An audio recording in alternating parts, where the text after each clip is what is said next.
Civilization 6 on the PlayStation 4. The final turn. 316.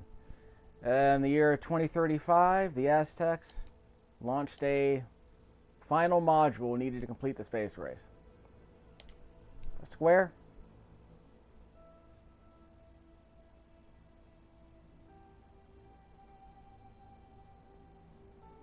Japan stole Scythia's money.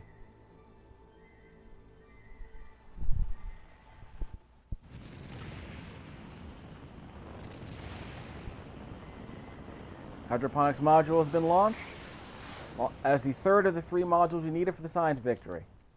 Much as our ancestors did ages ago, we thrust forward into the unknown. The first pioneers set forth on an uneasy course. And yet once again did our people thrive. Now, under your leadership, we plot a new course and make another world our own.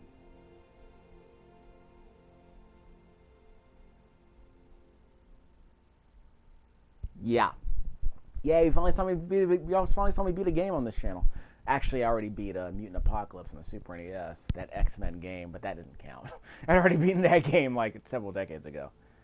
I've achieved the level of Ivan the Terrible. I'm officially better than Dan Quayle. Warren G. Harding. What, no Chester A. Arthur? Eleanor of Aquitaine. Guess we didn't have enough science points to get to the level of Eleanor of Aquitaine. Aquilenza. Ashoka? I forgot where it was from. Abraham Lincoln's Lord of the Hammurabi. I don't know what to tell you. Okay, let's see. Graphs. Buildings constructed. We're obviously, so when did we were way behind everyone else for a while. I think because we were too busy building like builders and such and improving areas around us. But right around turn 150, I think about 190 is when we turned it around. It was just went straight up after that. Probably because we were building like, you know, seaports and I guess we were building seaports and stuff like that. Cities captured. Well, Scythia captured the city-state, so there you go. Bandar Brunei, as you can see right there, was the city-state that got captured right around turn 60, which is why we never were never able to make a deal with them, because Scythia didn't give a crap. Cities founded. Right around turn 79, we blew up. That's really what matters. In fact, I think we went straight up pretty much from turn 120 on. We just kept spewing them out, really. Cities lost, none. Districts constructed. And we were behind, although the graph seems to shoot up right around turn 100, and we overtook everyone else around turn 170, I'd say. Straight up for us since then. Japan was always behind. Great people earned. Scythia beat us. There's no other way around it. We got more engineers. We got all the great admirals, which I didn't care. I didn't care about great admirals. But she got all the great writers, all the great artists, and all the great musicians. She was always ahead of us. In that sense. She was just spitting out so much culture. So, there you go. Number of combats. We didn't get into combat with anybody, with any civilization. The Scythians immediately started attacking Bandar Brunei, so that's probably why they got so many combats so quickly. Player culture. We were behind Scythia until the very end. Right around turn 70. Because our culture blew up right around turn 200. And Scythia, we overtook them, probably because we see where their culture just dropped off like that. That's probably when we started they started giving us their artifacts. So when they started giving us their artifacts and their relics, I know Japan did, that's when we started getting a lot more culture in, and obviously we got a lot more tourists in the process. Player faith, well, Japan was always going to be ahead of us, because they were ideological civilization. I think they were also theocracy at one point.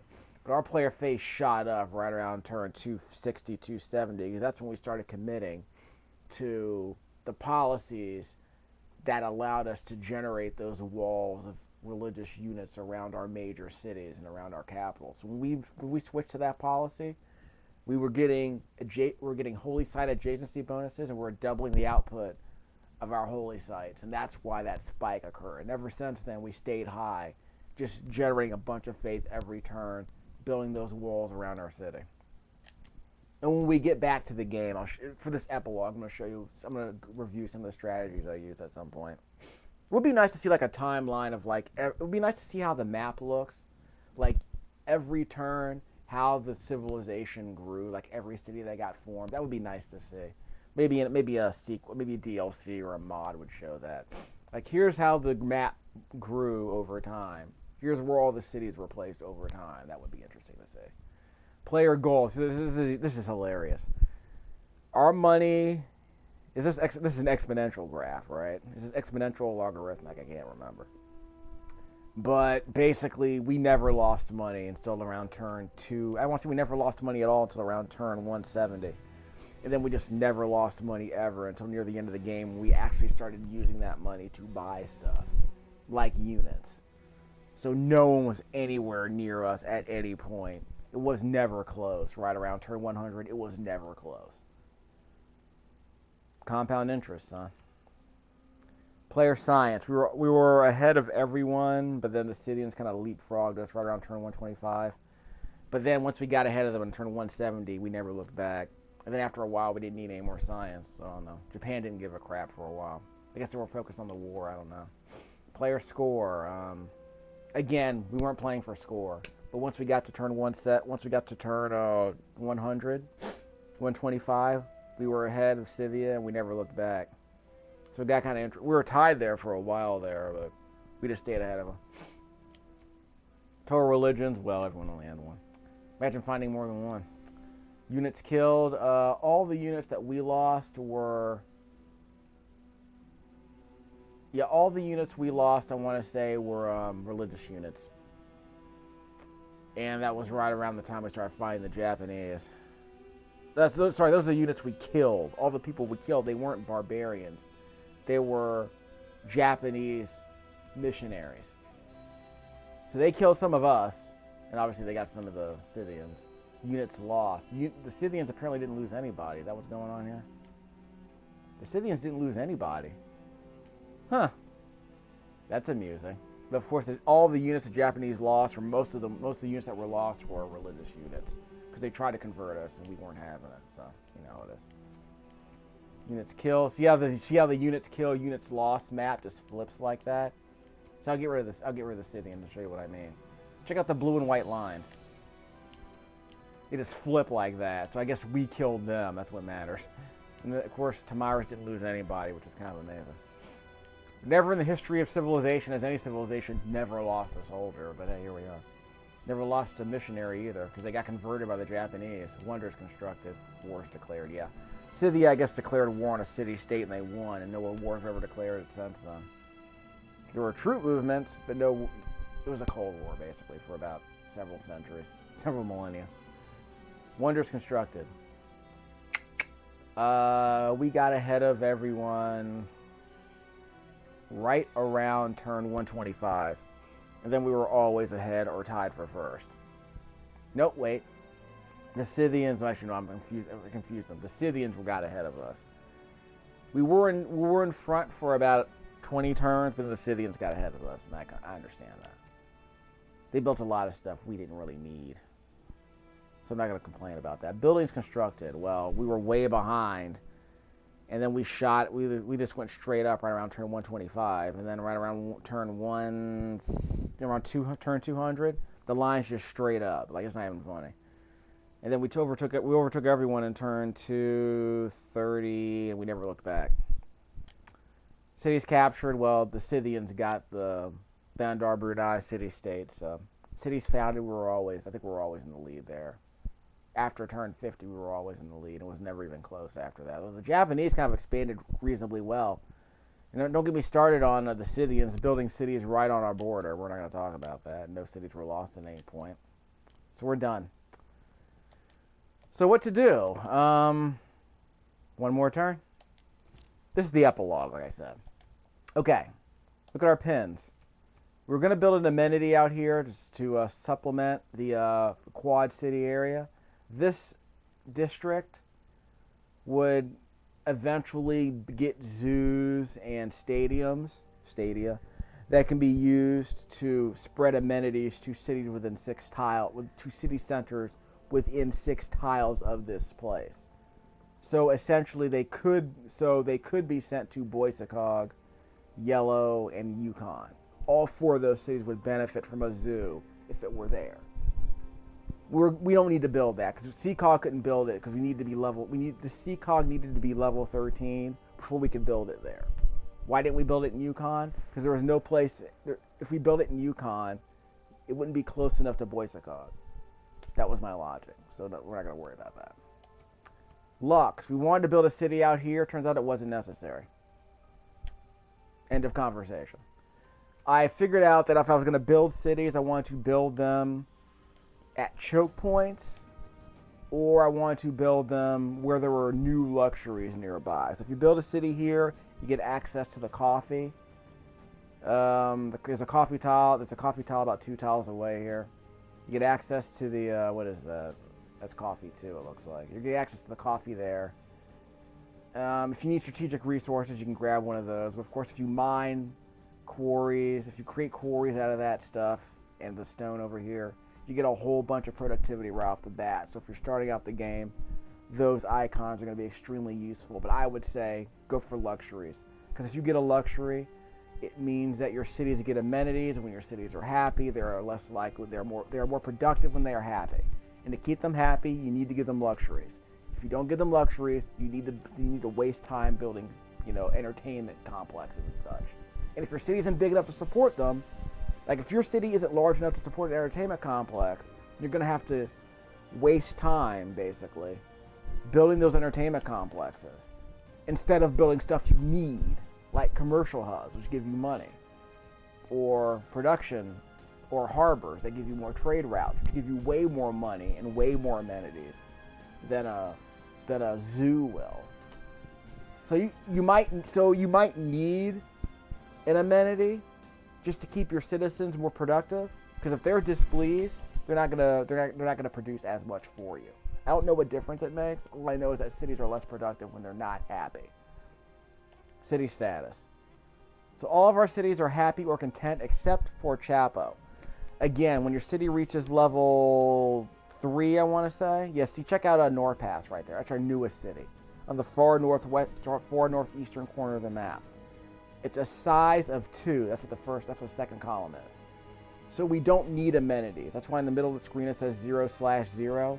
Once your city reaches level 3, like Som right below it, the city of Som is a level 3 city. It needs 1 amenity and it has 2. So if it has more amenities than it needs, it's a happy city. You see the cities below it that are content, they have as many amenities as they need. So they're fine. At the bottom you see Chapo, which is our largest city by far. I'd say it's about 2 levels larger than any other city. Well, Harba's pretty happy. So Harba's happy. They need 8 amenities, and they only need 8, but they have 9. Chapo needs 9, they only have 8, so that's why they're displeased. So at some point, if you don't have enough amenities to keep your citizens happy, they're less productive. The strength value doesn't mean much to me. It's basically determines how quickly a city can be taken over by military force. It has nothing to do with, walls. Walls improve that value. But I was playing a game with no barbarians, and no one fought any wars with me. So the walls were literally just there for tourism, which disappeared once we learned a certain civic, I think, or a certain tech.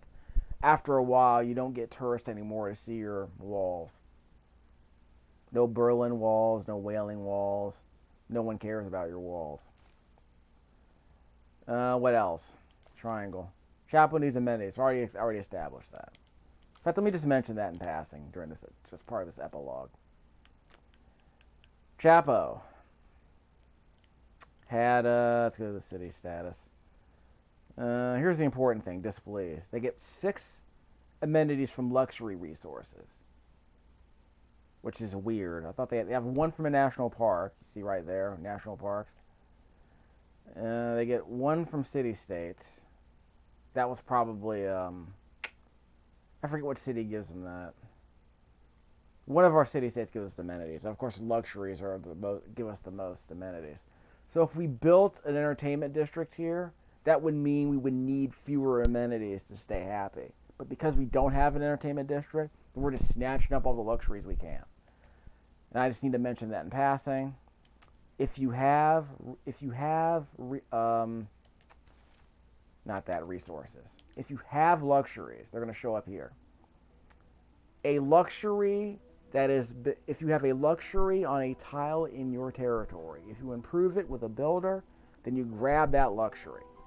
If you have one luxury, you get all the benefits of that luxury. It gets spread between, in a normal civilization, you get 4 cities get access to that luxury. So your first luxury gets spread to the 4 cities that need it most. Fine. The more important issue is that if you have more than one luxury, it serves no benefit to you. I have 8 coffee tiles here. 8 coffee tiles here. No one needs 8 coffee tiles. You only need 1. So you can trade away the extras. And they're not going to be that useful because, unfortunately, if you don't have that many competing civilizations on your map, then these luxuries are just going to sit there. And because other civilizations only need 1 luxury too. So you can only trade away one of these luxuries. There's no real benefit to gathering a bunch more luxuries, right? I mean, I don't know if it's possible for us to give extra coffee to Japan if they don't want it. So we might not be able to make a deal. We might not be able to make a trade deal. But since I'm the Aztecs, instead of distributing each luxury to 4 cities, we get luxuries distributed to 6 cities, which is fantastic for us because it means we're more productive, because it means more cities get the benefits of these luxuries. So it's easier to maintain order in a city like that. These dyes right here, these were obtained from another civilization. We got these as part of a trade deal. So these luxuries only go to 4 cities, which is normal for most civilizations. Again, we are the Aztecs, so our luxuries go to 6 cities instead of just 4. That's actually one of the reasons why I chose this civilization, because I know we didn't have to worry about amenities. We never had access to dyes, so basically Japan needed to give them to us. We got incense near the end of the game. One of them we found outside of our city, Salt and Citrus. The other one we sent to a competing civilization. So they gave us money for that. I'm not complaining about that. Salt we got from Japan. We have salt near one of our cities on the far eastern side of the map. We don't need it. We won the game already. Bananas. Yeah, these bonus resources don't really matter, I want to say. The game's they're just there to tell you that they can be found here. Also, you only get them, I think, if you improve the tile that they're on. So if you want the benefits of the bananas, you got to improve the tile with a builder. In this case, if you improve a banana tile, it becomes a plantation, which gives you a significant boost to your gold and a significant boost to your... I think it gives you a little bit more food. It gives you a significant gold boost, and you also get a tiny bit of housing. I want to say a plantation is worth half a housing unit. So if you have 2 plantations in your city, you get one extra house to house another citizen. So your city is capable of supporting more people that way. Strategic resources, again, you can trade them away. Some resources might be useful to trade away. I made a bunch of money selling coal to Japan at one point, but after a while they didn't need it. But if you grab this stuff right away, you're going to need this to build certain units. Like some soldiers need iron. Early in the game, you need iron to get soldiers that can actually, carry swords. Later in the game, you need coal for like tanks and such. You need oil for tanks. I didn't fight any wars, so I didn't need any of this. You need horses to build mounted units, like cavalry and such. But we didn't need to worry about that. You're gonna need uranium for nuclear devices, which we never built. We were in the process of doing the Manhattan Project, and then the game ended because we made it to space without learning nuclear war, without learning nuclear. Actually, no, we didn't. We already learned nuclear fission and nuclear fusion. Scythia got mad at us because she only liked civilizations that build nuclear weapons. It's like, how stupid could you possibly be not to have nuclear weapons? In fact, let me show you that. She dislikes civilizations who fail to build nuclear weapons, so she's nuke happy. Like Gandhi, basically. See? She's backstab averse, and she's nuke happy. Like civilizations who are their declared friend, and we became Japan's friend a while ago, but then they just started hating us. They just started denouncing us because they didn't like the way we governed ourselves. We did a lot of things wrong accidentally with Scythia. Like we settled near them at one point. We broke a diplomatic promise to them. That's a -3 down there. Because we promised not to build close to them, and then we did. Because we didn't know how close, we didn't know how far away we had to be. Because there's a rule in this game I want to show you. Casus belli. Territorial expansion. If you build a city within 10 tiles of an opponent's city, they start complaining that you're building too close to them. I want to say it's 8, but apparently it's 10. I forget. So that means you're not supposed to build a new city within 10 tiles of one of their cities. But as I've mentioned earlier, Scythia just rolled up on us and built this city literally right on our... They just went down to this place and just dumped it right here on our border. And then we had to tell them several times, don't build near our people. And she would say every time, oh, I'm sorry, we didn't know you were that close. She doesn't give a crap. That's why all these cities were built. She just sent out a bunch of settlers, and they just built them right here. Let me go back to the map tax. I'm getting off the tangent here. The reason we won the game is because we were sending all of our trade caravans. All of our traders are being teleported here. When you create a trader, you have the option of sending them to a new city. Which means you don't have to... This isn't like Civilization where you have to get on a road and just go to the city you want to send it from. You can teleport it to any city in your civilization. And you get a nice little drop-down menu when it happens. That's fantastic. So you don't have to... So I've complained in the past that if you have a great person, if you have that great person in a city tile, in a city center already, you have to move the cursor around and pick the green tile that they're on, and then physically move that character right there to the city. But if you have a caravan, you can just send that caravan to another city, and boom, there you go. Not that one. One of y'all gave me a trader, right? Not Donner. By the way, for building a new city, the first thing I always build is a builder. Because they're always good for everything. And if you don't need them, you can just switch. Production orders, and all the time you've invested training that unit will still be there when you come back. Like this right here. All the time we spent building this power plant, we haven't touched that power plant in like a century. But if we want to come back and start it all over again, the project is sitting right there. Unfortunately, I found out by accident you can't pillage your own stuff, so I accidentally built a space station right around here. Yeah, right there on that tile in Norprod. Yeah, right here. Once you start building a district, once you start building a spaceport or any other district, apparently you can't pillage it. So it just sits there wasting space because you accidentally chose the wrong thing. You can't get rid of it. Now, if you have farms and such, builders can remove that. So if you want to get rid of this farm, you can. In fact, I did that down here. We have a national park down here. Where is it? Over here. We had an improvement, I think, here somewhere. I think we had a pasture right here where the sheep was. The builder came in, removed the pasture, and then we were able to build a national park there. And a national park gives you amenities. But the unit that creates the national park is very expensive. 1,000 faith. So at our current faith generation rate, that's about 11 turns of faith. 8 to 11 turns of faith are required to buy another naturalist who can build a national park to attract tourists. Here's the problem.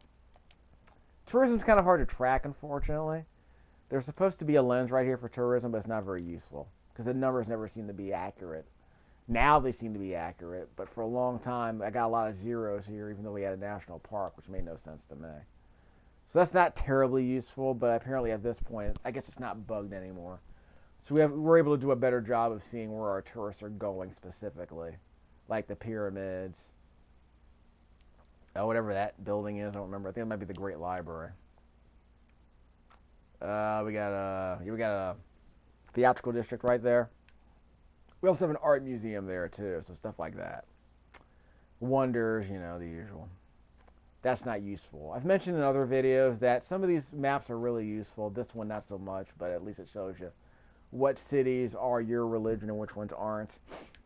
I've mentioned in past videos, I have walls built around my most vulnerable cities. The Japanese Buddhists are constantly attacking my capital city, but unfortunately for them, because I surrounded my city with Buddhist gurus from a city that's currently Buddhist, they won't attack the Buddhists. So I guess I learned that Buddhists won't attack other Buddhists. So if you have a religion that's trying to convert you, go to one of your other cities that's already been converted. Go to a holy site if you have one. Spit out a bunch of religious units from that holy city, from that foreign religion's holy city. Like here, this is a Buddhist. This is not our religion. It's a Buddhist foreign. It's a foreign religion city, but we have a holy site here, right there, where it says +17. So we spat out a bunch of Buddhist gurus who won't attack anybody, and they won't convert anyone either. So what they do is they just surround our cities. And these Buddhists won't attack other Buddhists, even though they're from another civilization. So I learned that. We also have other walls around other cities, like this one right here. You have walls around other cities right here. And we have back doors like this. So if there are tiles that have high movement costs, like this tile has a movement cost of 3, then it's very hard for an enemy unit to circle around us. So this back door is left open, but if anyone tries to creep around the side, it'll take them a while to get there. We can just rotate the wall of units. We can just rotate the wall one tile at a time so they face the enemy as trying to attack us. So we can do that later. Again, I'm not really a fan of the religious stuff because it's a lot of micromanagement and it's very little strategy at some point. Add an apostle that was able to launch an inquisition. When you get an inquisition, you can bring the inquisitor into the city and every foreign religion is eliminated from that city. My inquisitor was able to convert 3 cities entirely. Like Melina was a Buddhist city. Boom, they're all gone. Well, they came back, but one of them came back. But that's just religious pressure from this city, honestly. So that's not surprising. Brophy was all Buddhist. It's now all ours.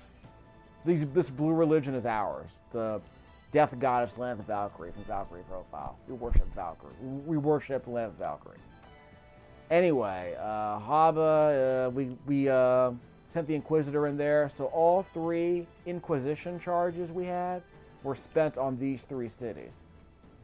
So my logic was we don't need a full wall around those cities because we can afford for one Buddhist missionary to come in here and convert a couple of our citizens, but it's still going to be our city. Compare that to a city like South Muscat down here, which if one missionary comes in here, converts another citizen, then it's no longer one of our cities. So we need a bigger wall around here. But we found out that the Buddhists aren't attacking us anymore. They completely avoided South, probably because there are no holy sites here. But we have holy sites here, and Chapo was our biggest city. So we were getting a lot of static for a while. But it looks like they've focused solely on C-Nor-T, which again has a holy site here. So it's probably worth acquiring. And they try to get our capital for obvious reasons, and it has a holy site there. Anyway, we're almost done. A couple other notes. Turn 302.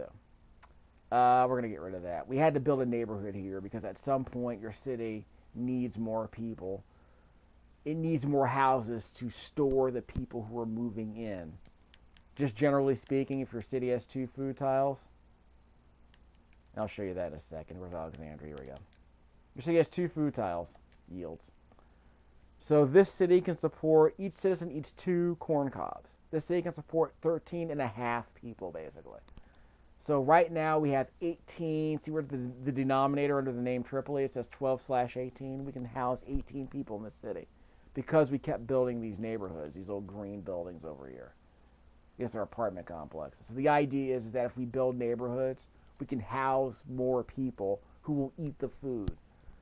But if we run out of space, we just get overcrowded. But I've noticed in the past that, let's say we only had 11 houses. Let's say it was 12/11.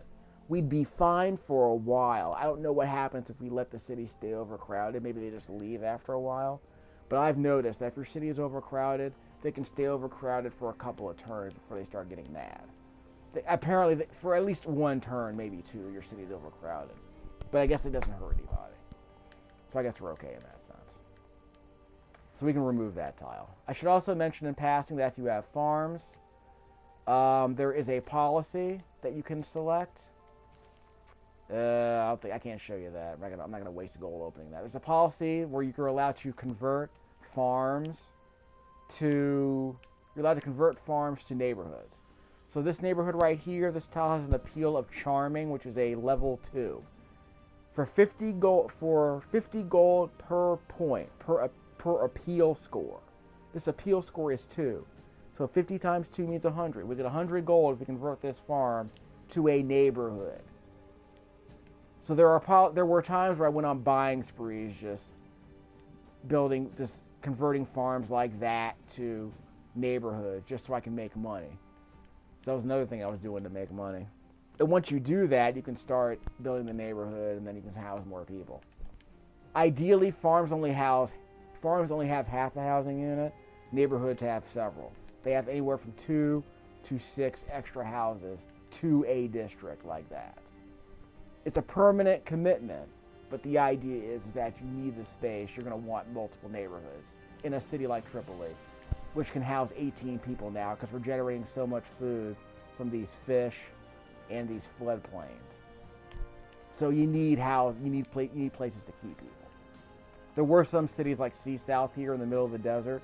We had so many wonders we couldn't really support a lot of people, so we needed food trucks. We had caravans sent here. If you have a caravan in your city, you can tell it to set up a food route that gives you food every turn. So while the caravan is going from your city to the destination, it will just keep feeding you food every turn until the trade route is done. So you can send it to the other side of the world for 50 turns, and you'll get all the bonus food every single turn until the trade route's done. One of the things I do all the time in this that I found out lately is I would take a new city like this, send a trade route here, send a trader here, and have the trader go to a neighboring domestic city which has food, and then I would just get food every turn until the trade route came back. In fact, I was doing that pretty often. For all my new cities. Like right now, this city right here, if we had a caravan here, we would start a trade route, and he would go to Dover. We would get one food every turn, which would support our growth until the trade route ended. And then if we didn't need the food truck anymore, we just sent it somewhere else. So if you have a new city, just send a trader here. Have another city create a trader. Send that trader here. Just teleport him here. And then you can just set up a food route. We're fine. Nothing else worth noting? Yeah, again, I won the game by teleporting all of my caravans to this city and telling every single one of them, give me gears. So what I did was, see right here? Montezuma, gears to Metro, gears to Alexandria, gears to Tokyo, gears to Fukuoka. That was the spaceport where we were building our Mars unit. So to get that science victory more quickly, I needed to spend, 1,800... I needed 1,800 cogs, 1,800 gears to build that thing. So to build it more quickly, this city only had 30 gears, I want to say? 38 gears natively. See, I'll show you what I mean. Down. Guess we didn't need them. We never turned them on. That's actually kind of amazing. We never turned them on that whole time. He was there the whole time. Trader, that's right. I think we just teleported him here because we just found him and wasn't necessary at all. He showed up in our city just in time to see the rocket launch. Okay, so here's an example. Let's say you're a new city. Do you need food in your new city? Set up a trade route that goes from this city to another city, and you'll get 3 gears and 3 food every single turn for 29 turns. Now, if you're a new city, you might not want to set up a big, long route like that. So maybe you want to set up a shorter route, like to Hava. It's only 8 tiles away. So you get 2 food and 4 gears for this city, my home city, gets 2 gears and 4 gears and 2 food every turn for 8 turns. And then when the trade route's done, we'll decide if we still need those benefits or if we want to go somewhere else.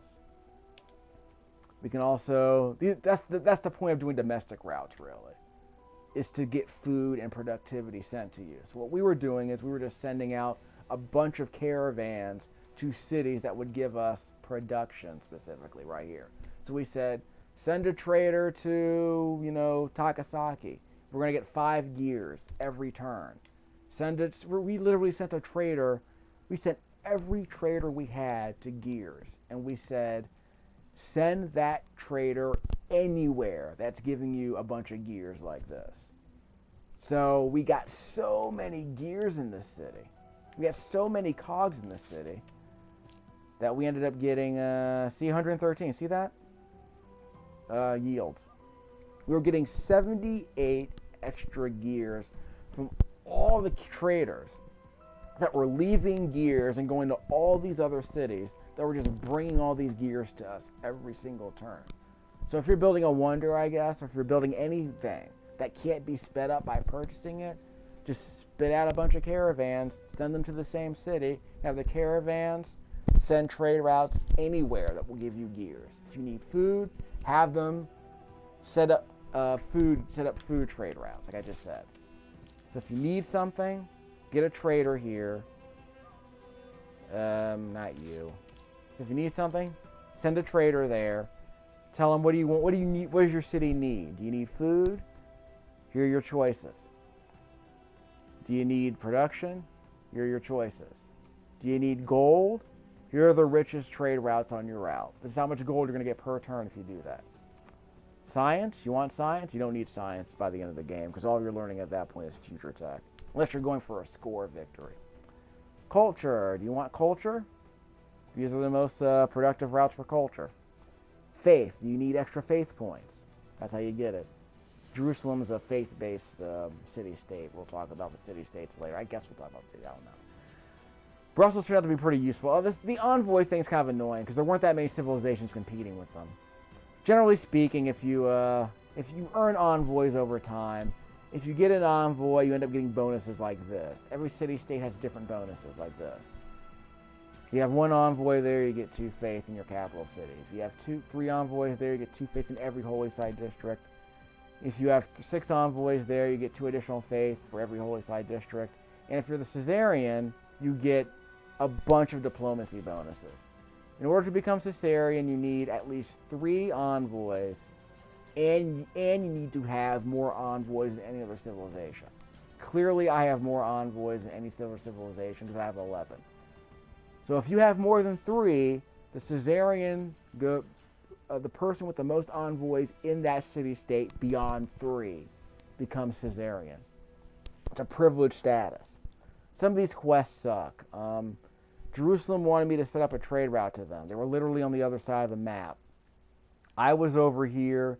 Jerusalem was all the way over here, and it took me at least 3 turns to get a trade route set up. Because in order to get a trade route to a distant city, you have to set up a trading post for all the cities in the way. Because if you can't get there on one hop, you need to have a trading post that refills your trading caravan so that you can get to a further destination. So if you want to go from Suez to Jerusalem, you got to set up a trading post in Fukuoka. Then you have to set up a trading post in Tokyo. And that trading post in Tokyo will allow you to set up a trade route to Jerusalem. I think I ended up going the back door way. I think I had Okinawa right here. Set up a trade route to Jerusalem through Gifu and Shizuoka. Or maybe Kyoto. So basically we needed to go the northern route instead of the western route to get in. So it took us a while to set it up. I should mention in passing, these jets are useless. I thought these jets might be useful for like surveillance, but really they're just really annoying to use because you have to rebase them. They can only go a certain amount of units away from a city, and then after a while you have to rebase them, otherwise you can't go any further. So they're not that useful. You can't airlift units with them until you build an airport. I don't want to build an airport, quite frankly, because it takes forever to build one. I have one aerodrome with no airports. The only reason I have those planes is because I built an aerodrome out here somewhere. C-T? Yeah, there's the aerodrome. It's our only aerodrome. There are no airports in here. It's just the planes took off. We rebased the planes in harbor because that was as far as we can go. Then on the very next turn, we rebased them in Suez. And then eventually we rebased them out in Okinawa. Eventually. Because you can't send your planes from here to the other side of the map. You have to go like maybe 30 tiles and rebase them somewhere. And then you can fly around that particular city. I guess I should mention a couple other nuisances. Yeah, the trading route here didn't work. Bandar Brunei couldn't get to from the eastern side because when I set up a trade route from Barca, it literally ended up in the middle of nowhere. I still don't know where that trade route is. It's probably over there somewhere. Just a second. Is that him? That's not him. That's a scout. Trader gears to Aztec. Gears to Brussels. Where is that trader? I don't know where he is. That might be him. Seacog.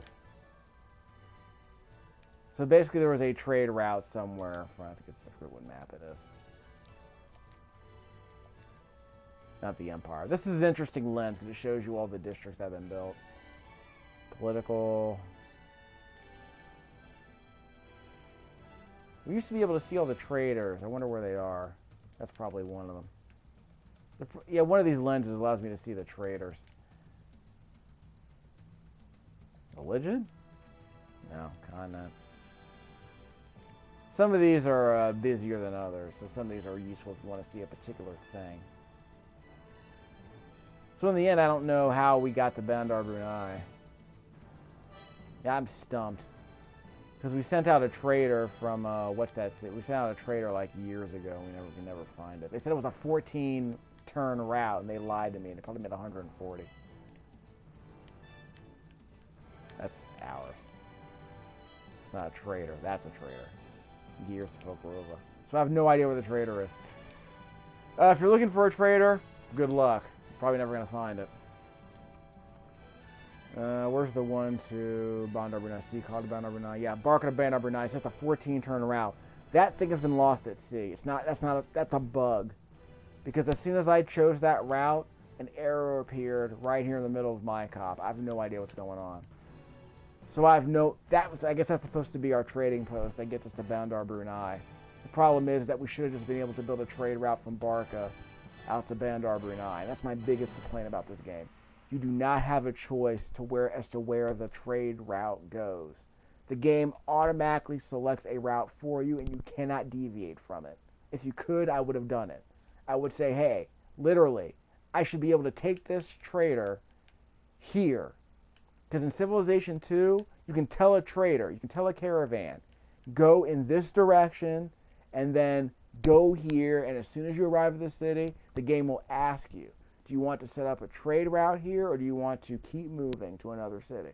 Here, you have no choice over where the trade routes go.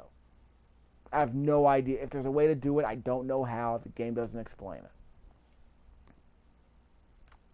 Where's that trader I wanted to see? Obviously, all of our traders are in gears, let's be honest. So as an example of what I'm complaining about. Sometimes the city, and when you build a trade route, the road gets built. If there isn't a road there already, a road gets built. Trade route. Let's pick a trade route I want to set up. Let's say we want to go to Solica. Let's just say for funsies, I want to build a road to Solica. We already have. See that white line right there? If you want to go to Solica, that's the route. Let's say you want to build a different route. Let's say you want to go to Chuttermilk. Apparently we can't do that. We already did that. There's a road that's already there. I've had this complaint before. Let's say we want the road to go in a different... Let's say you want the road to go to a different tile. Like if you want to go to Januar, do you want the road to go in a different direction? Okay. You don't have a choice. Sometimes the road ends up going in a completely different direction than one you want it to go to. If I want to go to Januar, do I want to go through Suez and build a road down through Suez? Do I just want to go directly through Silica? That's the problem. The game gives me the impression that I can't build a trade route through Suez to Januar from this city, which is weird. That's the part I don't understand. And again, here's the problem. There's no road that goes from Barca to Bandar Brunei, see? So it'd be nice if you had a choice, but the game doesn't let you do that, because maybe you want the trade route to go through one city to get to another one. You don't have a choice. You have to pick the route that it gives you. So that's the problem. If I want this route to go through Comstra, if I want this road to go through Comstra right here, it won't give me the choice. No white line goes that route, so you can't choose what route your traders go. It's annoying. And this is what I'm talking about. You can transfer this unit to another city, like Norpass, which is our newest city. That's an example of what I'm talking about. You can transport units, you can teleport them to whatever city you want with that little drop-down menu. But let's go to this guy. Let's say I want to send him to another city. Oh, there's no drop-down menu? Okay, so I have to go to these little tiny green highlighted things and I have to manually move my cursor over to the green tile, and that's how I move a great person to another city. Who came up with that idea? Maybe they forgot to get it out before launch. I don't know. But it's weird that you can teleport a trade unit to a city, but a great person doesn't work that way. To be honest, great people are allowed to move to some tiles, but not other ones. There are some cities this great person isn't allowed to go to. It depends on the person. If you're a great admiral, you can only be sent to a city with a harbor. You can't just go to any city. Why not just put it on the list? I don't know. Stuff like that. There are a lot of nuisances like that drive me nuts. And stuff like this I completely forgot about. Is this the entire list? No, it's not. Press right on the D-pad. That's the entire list. I didn't know this was here the whole time. I had no idea I was missing anything. The game didn't give me the impression that there was anything on the other side. I just accidentally found out that, oh, that's right, I have an amphitheater now. I have a broadcast center now. I totally forgot about it. So I could have filled up these slots, but I didn't know that was open, so I hosed myself a little bit. So stuff like that kind of bothers me. Theme museums are fun because if you get 3 items that are from the same period, I guess, then you double your culture and tourism, which is great if you're trying to avoid a cultural victory, which is what I was trying to do, because I think I might have mentioned this earlier. The cultural victory requires one civilization to have more tourists, visiting tourists, than other cities have domestic tourists. So in this case, Scythia only needed 217 tourists to win the cultural victory. But it was never going to happen because I was getting too many tourists eventually.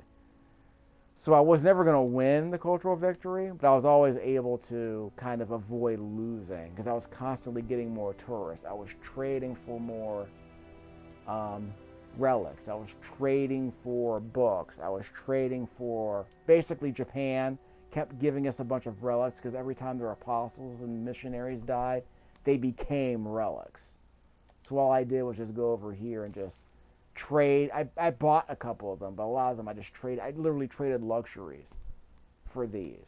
I traded away. I temporarily gave them some salt. I think I gave them some coffee for 30 turns, and they permanently gave me. I gave them 30 turns worth of coffee, an excess luxury, and they gave me this relic from one of their from one of the apostles that died in the street trying to convert my capital city. Japan has a pile of bodies lying around in a temple somewhere, and they're willing to trade them away for coffee. But it's good for me because I get the tourism. Relics are great for tourism if you have a place to keep them. Because early in the game, I had a bunch of great writers like these guys, not H.G. Wells. Yeah, that one is mine. That writer, by the way, was wandering the desert for a century. He was wandering the desert for 3 centuries because we didn't have a great library yet. We didn't have any place to keep his stuff. So eventually, we built the great library. Then we sent him back home, by teleporting him. Remember, you take a great person, you take him to a city, then you teleport him to another city center with a green tile on it, and then he was able to complete his work in the great library. But he couldn't finish his work because he had no place to store it. It was probably hanging in his attic somewhere, who knows.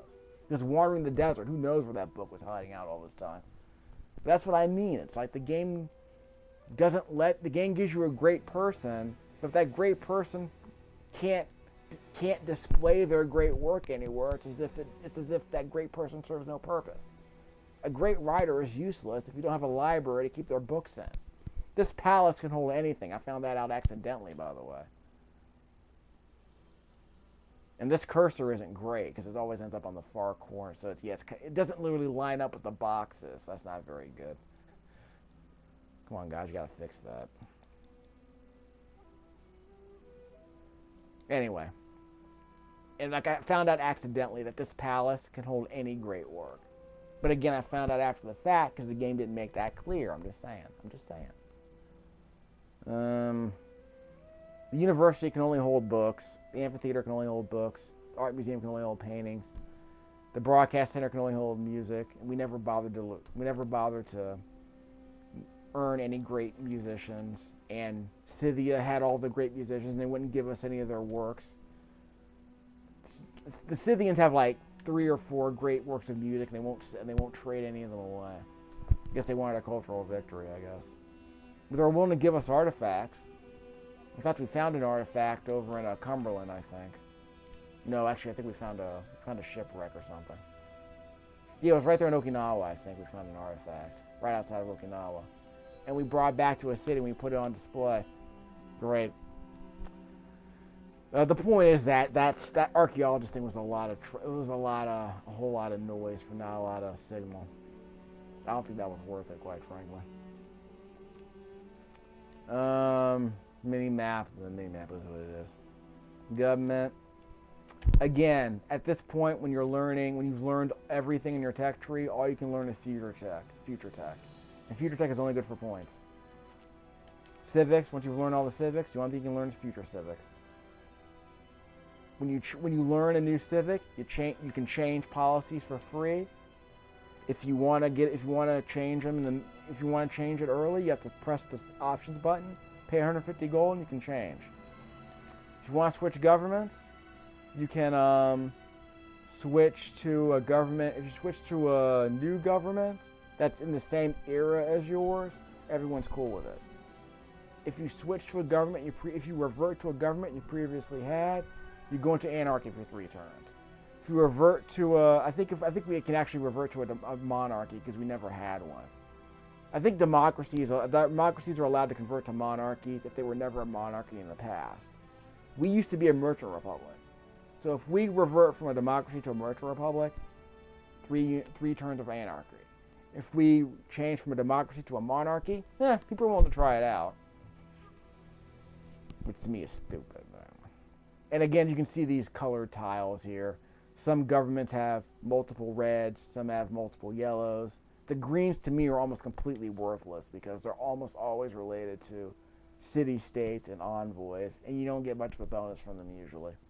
Maybe you'll get a few little extra gold. After a while, you end up getting something like this, which gives you extra everything. But in a map like this, where there are very few city-states, I would say it's not worth it. There is a bonus here for like you get gold for every envoy you have here. We have 20 envoys we haven't used yet, so I guess that matters. But that's my problem with the city-state. If you don't have a lot of city-states, they're kind of... But if you have a lot of city-states and they have good buffs and they are competitive, and you have other civilizations jockeying for position with them, it might be kind of interesting. Each city-state has a specialty. Muscat was a commercial... Yeah, it gave you extra gold for every commercial district you had in your cities. Jerusalem would give you extra faith. Brussels would give you every extra production for every industrial district. There are other city-states. Some are focused on culture. Some are focused on Science. I forget what all the buffs are for city-states. I'm curious what they are. But based on what's up there on the screen, they probably focus on things like science and culture and faith and gold. Gold based on commercial districts, production based on industrial zones, faith based on holy sites, that kind of thing. And some of them give you amenities, like I said. Some will give you extra luxury. If you're the Caesarian of some of these civilizations, they'll give you all their resources, like cattle, deer, rice, coffee, truffles, which are luxuries you can trade away if you want. Or use them in your own civilization to keep your production high, because luxuries are always good. Brussels has tobacco, deer, cattle, and bananas we don't really need. But if you need more, you can trade them away. Gain ownership of all cities' resources. You have gypsum and niter. That's your strategic resource, so it's good. It's good that we have that. But anyway, it's also something you can trade away. If you want to let people have cannons and muskets, give them the niter, because you can't have a musket, you can't have gunpowder without niter. We're not going to go over everything, obviously. Espionage. Let me just mention this in passing. We had a spy here in our capital city. The industrial zone blew up 3 times. We had a spy there protecting that zone 6 times. So we're okay. But at one point, the spy failed 3 times out of 4. We had a spy there, and it blew up 3 times, right under his nose. So I was getting frustrated. We were sitting right there guarding it, and it blew up 3 times. Now, it's not terrible. You spend a turn repairing the industrial zone, then you spend a turn repairing the workshop that's in there, then you spend 3 turns repairing the factory, and if you want to rebuild the power plant, you can. Power plants are useful because their effects spread to any city center within 6 tiles of it. If you build a power plant on the border, if you build an industrial zone with a power plant on the border of 2 cities, both cities get the benefit. Building more than 1 power plant does not stack those benefits. So just keep that in mind. I'll show you the power plant I tried to build. Actually, I think I might have already rebuilt it. Yeah, I already rebuilt it, so we're fine. But the other one didn't. The other one was in progress. The one here, this is stupid. We had a power plant next to a power plant. That served no purpose. So we stopped building this power plant. It's down here somewhere, yeah. So we stopped building this power plant because it doesn't make any sense to have 2 power plants next to each other. If you have 1 power plant, it automatically extends its benefits to any city that's within 6 tiles of it. 1, 2, 3, 4. Brofty gets the benefit of the power plant. If you don't believe me, yields. We get +4 production from the power plant. Not our power plant, which is not being built, which is going to remain unfinished, but the power plant in Harba, the neighboring city. That's actually kind of, I like that. I like the idea of stuff applying to neighboring cities. That's good. Good use of geography. Stuff like this. This stadium here, this zoo here, extends its benefits to all cities within 6 tiles of it. So this place benefits Molina, Metro, Fox, and Brofty. So we built it on a border for a reason, so it would radiate to multiple cities. So I like that. We have a Tri-City power plant right here. Donner's power plant serves Donner, Seacog, and probably Boisacog. I forget. In fact, let me just confirm that. I'm pretty sure it does. I call that the Tri-City plant for that reason. No, not that.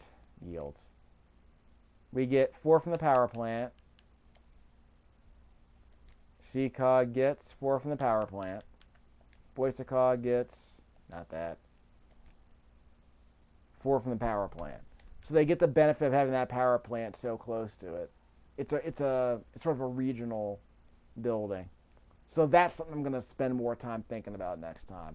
I wanted to build an amenity here, like I said, but like I said, whatever. So this video's already gotten too long. In conclusion, this is one of my favorite games on the PlayStation 4, but it's clearly busted. And I'm going to have to do a map later that's with a round world, because my tutorial map with the Sumerians that I did earlier was a round world. But I like the idea of having this like inland sea, so you can like treat it like the Mediterranean or something like that. I kind of like that idea. I might end up doing a map like this later. Instead of having one big ocean, kind of like the idea of having a small ocean with a lot of land around it. So we'll mess around with that later. I spent 50 hours playing this game. I'm going to spend